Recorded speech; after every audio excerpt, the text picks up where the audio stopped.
Have you waited to the last minute to prepare for your SAT? If so, this video is to best increase your SAT reading score without actually doing that much studying.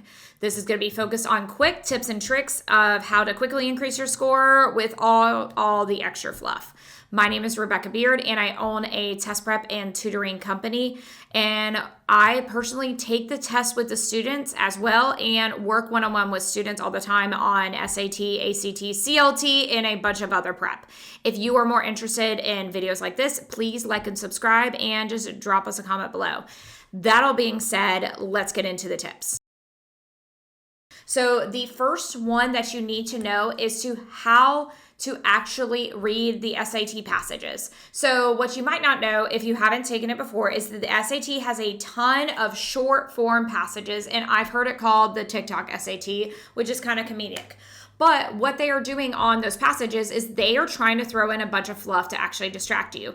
The key that you need to do is you need to read the question first and then focus on the bottom half of the question to best find your answer. If you are focused on the whole passage, you might get distracted, or honestly, you might run out of time. Number 2 is to learn the dang grammar rules. A lot of students have not worked on their grammar skills sometimes since middle school, and many students do not know how to use a comma. You need to make sure you know how to use a semicolon, a period, when to use a comma, and oh yeah, you do not put a comma between two independent clauses, and even the dashes. Learning those few tricks on the grammar will substantially increase your score, and you don't want to throw those points away. Number 3 is that those rhetorical analysis questions, which are all the bulleted list, are really a bit of a distraction and also really easy points.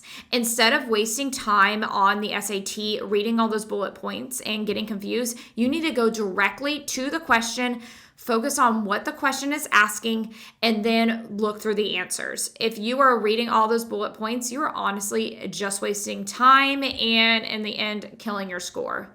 Then number 4 is to take the SAT test out of order.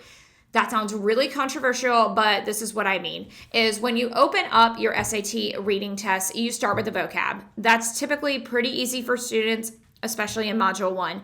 Then once you finish the vocab, you skip all the long reading passages to warm up your brain and you go directly to the grammar questions.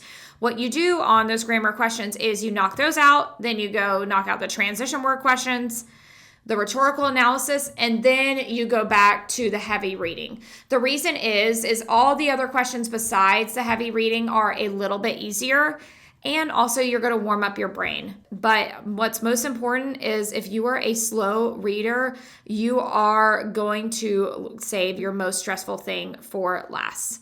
And then number 5 is you need to check your work. You might only think that you need to check your work on the math section, but honestly, it helps with the reading. Is you might not know that the SAT for Module 1 is adaptive. And so once you submit your reading Module 1, it's going to change your questions for Module 2. So if you bomb Module 1, then your Module 2 is going to be locked in on a lower score. But at the same time, if you check your answers, if you have time and are more confident on Module 1, you're going to be locked into a higher score bracket, which is going to help you in the long run. The SAT is a bit of a beast, and if you need some help, we would be happy to offer one-on-one tutoring. We also have an AI platform that gives tons and tons of practice tests. We are going to link everything below, and good luck studying.